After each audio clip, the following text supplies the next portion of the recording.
Assalamualaikum Pak Doni. Waalaikumsalam warahmatullahi wabarakatuh. Sebelumnya saya ucapkan terima kasih Bapak sudah meluangkan waktu untuk wawancara kita hari ini. Ya, Bu. Nah, Bapak nanti saya harapkan bersedia menjawab pertanyaan-pertanyaan yang saya ajukan karena Bapak selaku narasumber. Baik, Bu. Ya. Baik Pak, langsung saja kita mulai. Ya. Yang pertama, selama ini bagaimana Bapak itu dapat mengidentifikasi kasus-kasus yang merupakan dilema etika? Baik, Bu. Sebelumnya perkenalkan saya Doni Eko Sulistianto selaku perwakilan dari Kepala Sekolah SDN 11 Maro, yaitu sekolah di sekitar sekolah Ibu ya. Ya. Nah, berkaitan dengan pertanyaan Ibu mengenai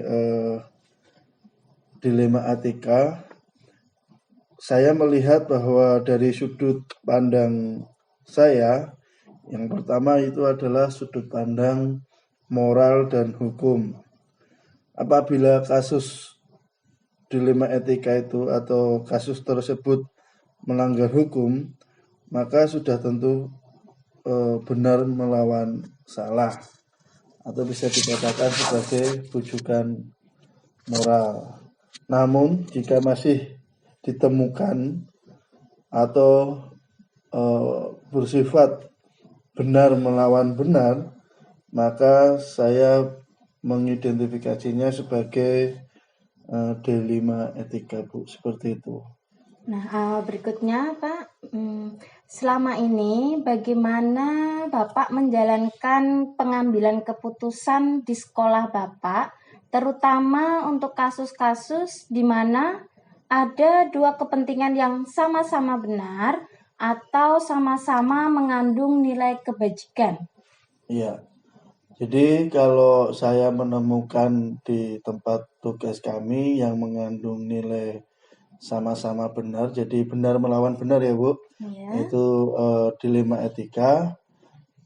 Saya melakukannya dengan yang pertama itu mengidentifikasi kasus tersebut dari berbagai sudut pandang. Jadi tidak hanya dari satu sudut pandang, tetapi dari berbagai sudut pandang.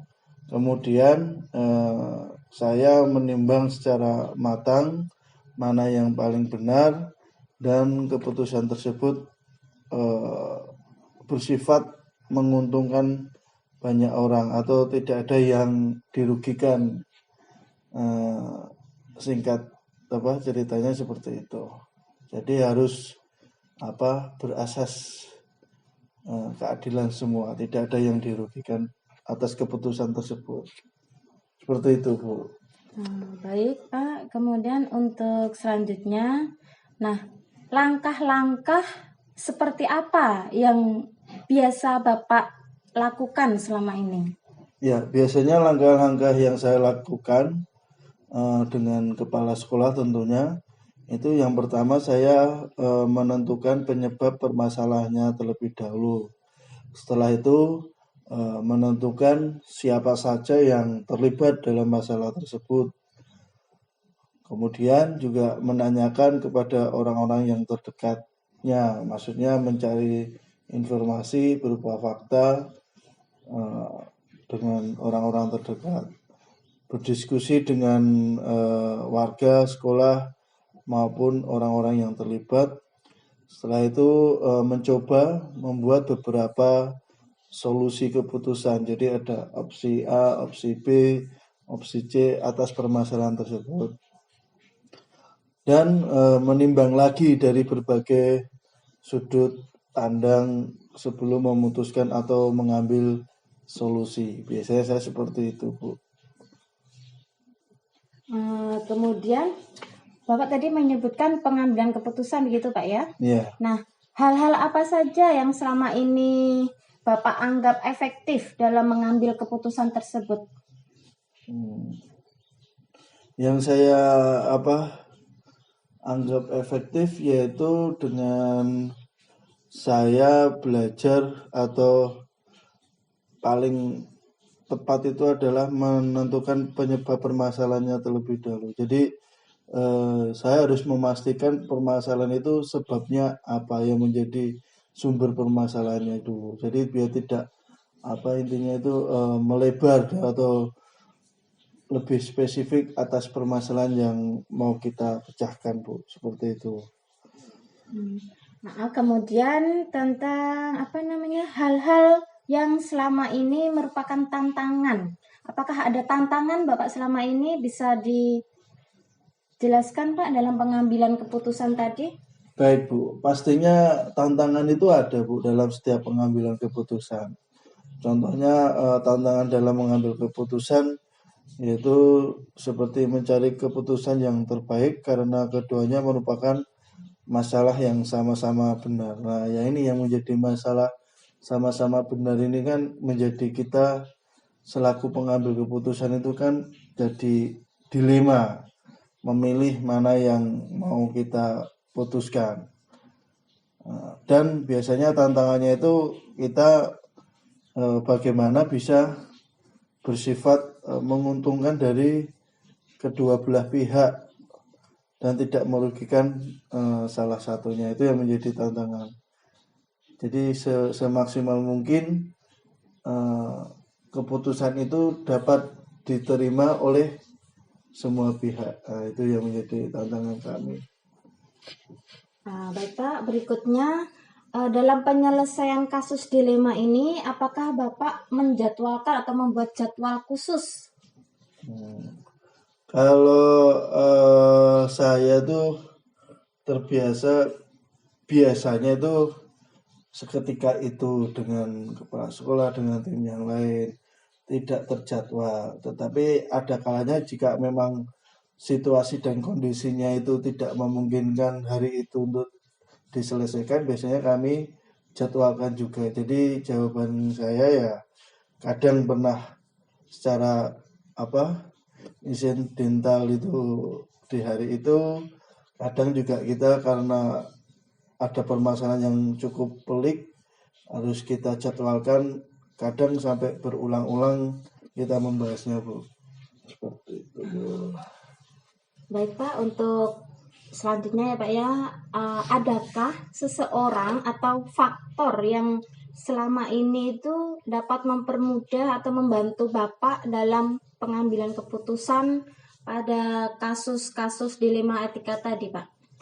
Ya, dalam pengambilan keputusan faktor-faktor atau yang membantu saya itu biasanya saya selalu kalau itu berkaitan dengan sekolah itu mengajak warga sekolah atau stakeholder maupun wali murid. Kadang-kadang juga yang membantu saya adalah orang-orang yang mempunyai kedekatan personal, seperti kalau di sekolah kami itu sudah terbiasa kekeluargaannya dewan guru itu baik, jadi ya biasanya pendapat-pendapat dari rekan kerja itu juga menjadi faktor pendukung bagi saya dalam mengambil keputusan. Kemudian Pak, pembelajaran apa yang dapat Bapak ambil dari pengalaman Bapak?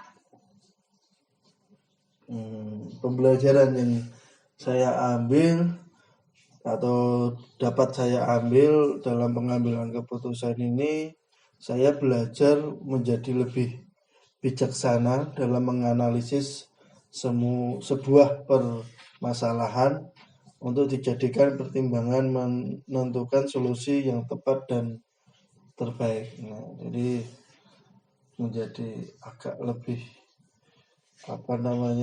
berhati-hati dan mengedepankan kebijaksanaan dalam pengambilan sebuah keputusan.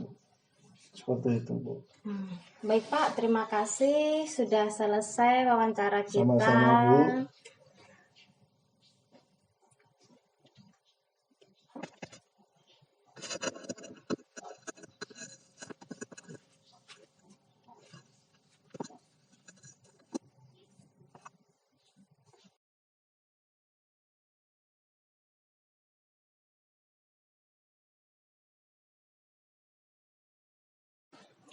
Selamat pagi, Pak. Ya, selamat pagi, Bu. Sebelumnya saya ucapkan terima kasih Bapak sudah meluangkan waktu dan bersedia wawancara dengan saya. Baik, untuk menyingkat waktu, langsung saja ya Pak ya. Oke, baik. Terima kasih, Bu. Atau sebelumnya boleh perkenalan dulu Pak mungkin? Ya, baik. Saya akan memperkenalkan diri terlebih dahulu ya, Bu. Saya Anang Prasetyo sebagai Kepala SDS Eka Cipta Kenanga Marau yang akan diwawancarai oleh Ibu. Untuk itu saya berikan kesempatan kepada Ibu. Silakan, Bu.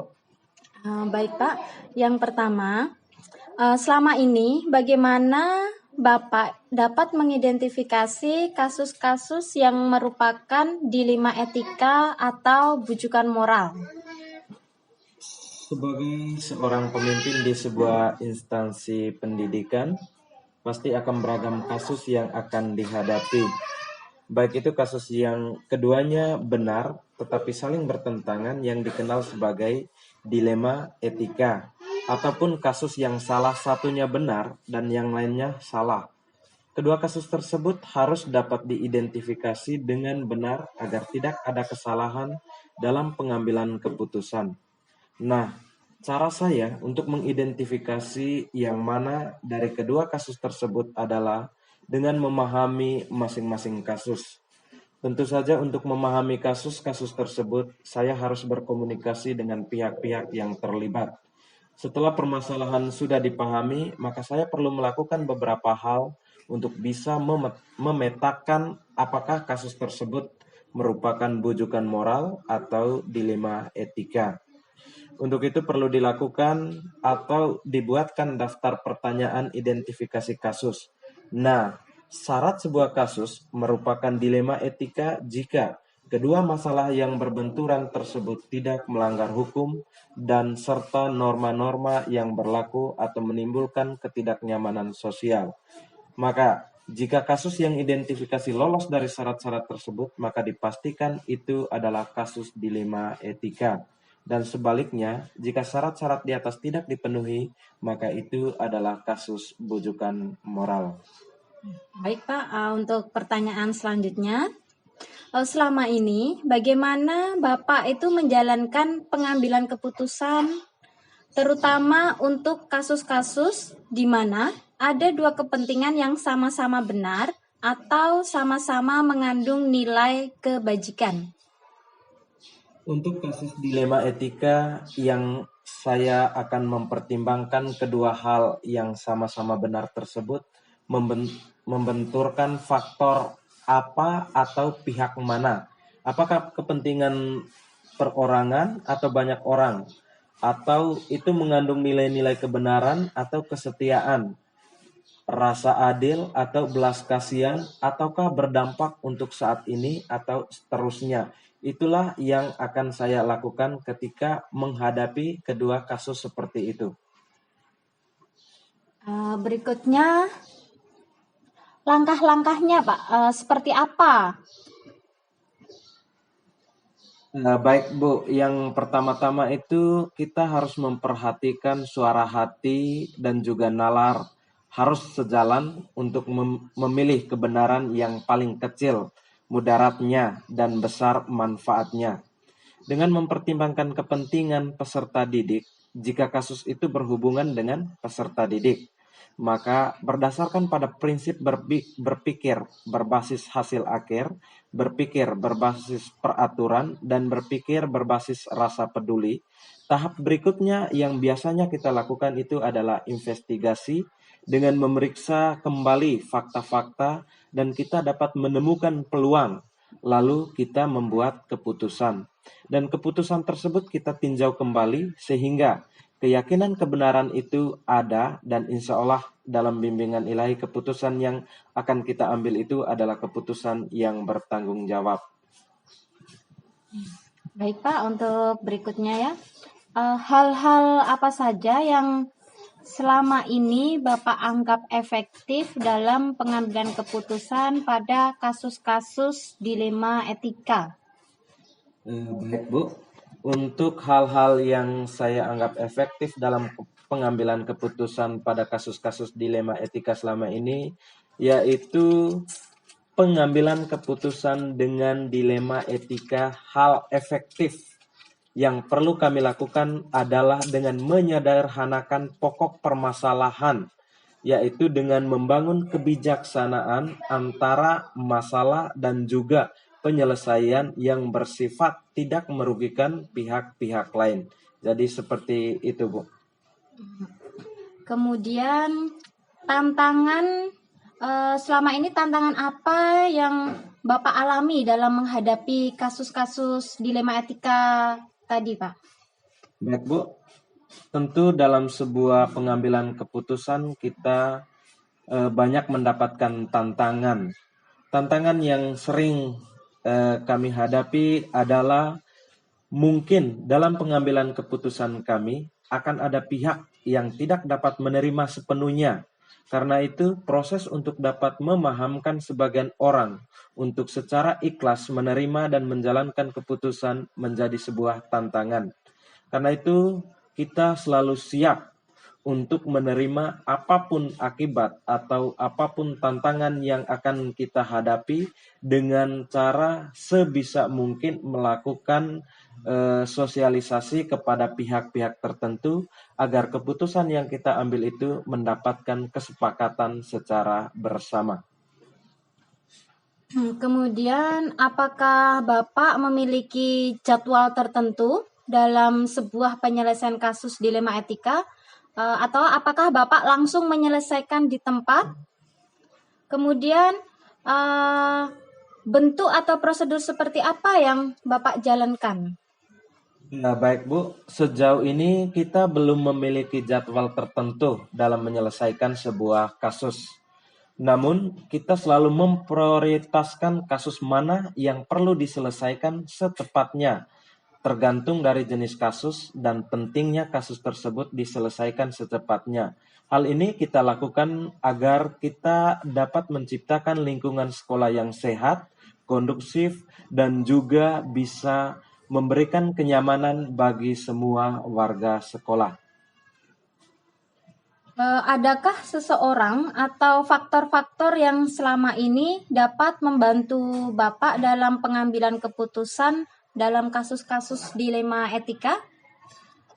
Terima kasih Bu. Untuk faktor-faktor yang selama ini mempermudah atau membantu saya dalam pengambilan keputusan, saya dapat katakan bahwa di dalam sebuah lingkungan sekolah, warga sekolah menjadi hal yang utama. Oleh karena itu, kami selalu berusaha untuk membangun komunikasi yang baik dengan semua warga sekolah, yaitu dengan cara mengelola emosi yang baik dan juga pemahaman tentang teori pengambilan keputusan sebagai seorang pemimpin.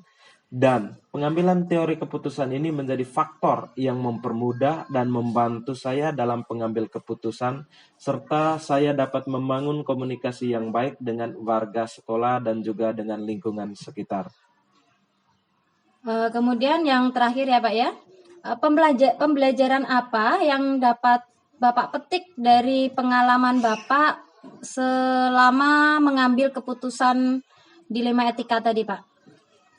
Baik Bu, untuk pembelajaran yang dapat saya ambil dari setiap persoalan yang kami hadapi di sekolah, kami dapat memperoleh pelajaran, yaitu kami dapat mengidentifikasi jenis kasus.